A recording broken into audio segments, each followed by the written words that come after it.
अष्टादश पीठवासिनी अगणित शक्तिस्वरूपिणी शोभितकर सौख्यदायिनी संतत मोक्षप्रदायिनी त्रिकोमले पुरस्थिता भक्तकामा फलप्रदा उत्तमांगा प्रभासिता शङ्करी नमोस्तुते काञ्चीपुरवासिनी चिन्तितफलदायिनी सर्वमङ्गलस्वरूपिणी कामाक्षी नमोस्तुते शङ्करी नमोस्तुते कामाक्षी नमोस्तुते गङ्गासागरवासिनी सम्मोहितघनासिनी भवबन्धविमोचनी शृङ्खला नमोस्तुते क्रौञ्चपुरस्थिरवासिनी सर्वसिद्धिप्रदायिनी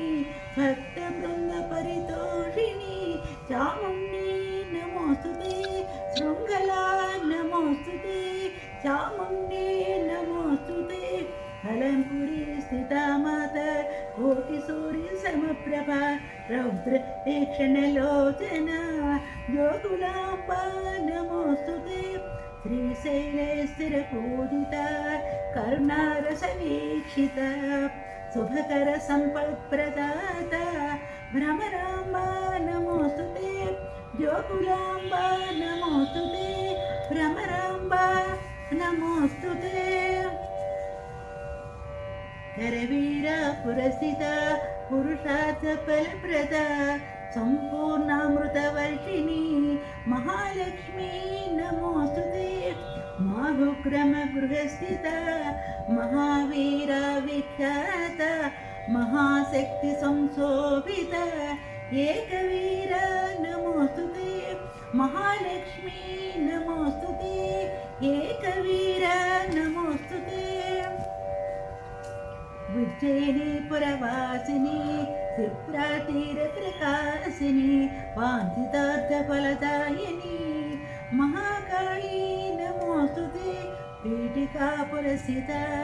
सर्वकामा फलप्रदा भक्तानुग्रहदायिनी पुरुहूतिका नमोस्तुते महाकाली नमोस्तुते पुरुहूतिका नमोस्तुते भुवनेश्वरपुरवासिनी भवसौख्यप्रदायिनी सर्वानुग्रहकारिणी श्रीगिरिजा नमोस्तुते दाक्षारामनिवासिनी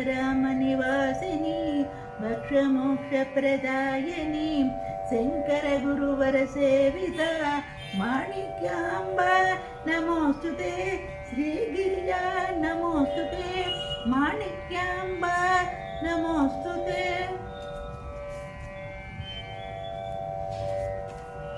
हरिक्षेत्र शिरपूजिता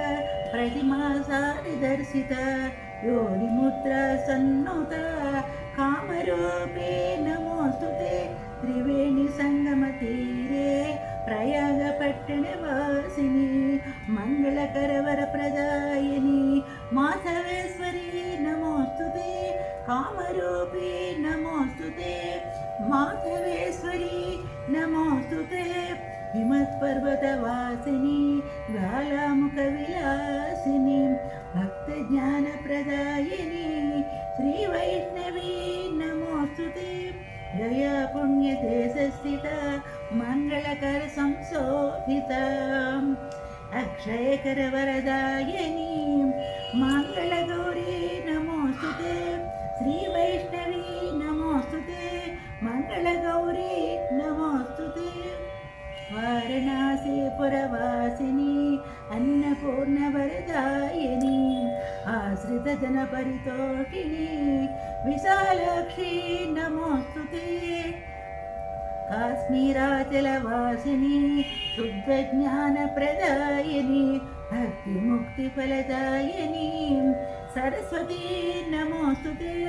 विशालाक्षी नमोस्तुते सरस्वती नमोस्तुते या देवी सर्वभूतेषु शक्तिरूपेण संस्थिता नमस्तस्यै नमस्तस्यै नमस्तस्यै नमो नमः।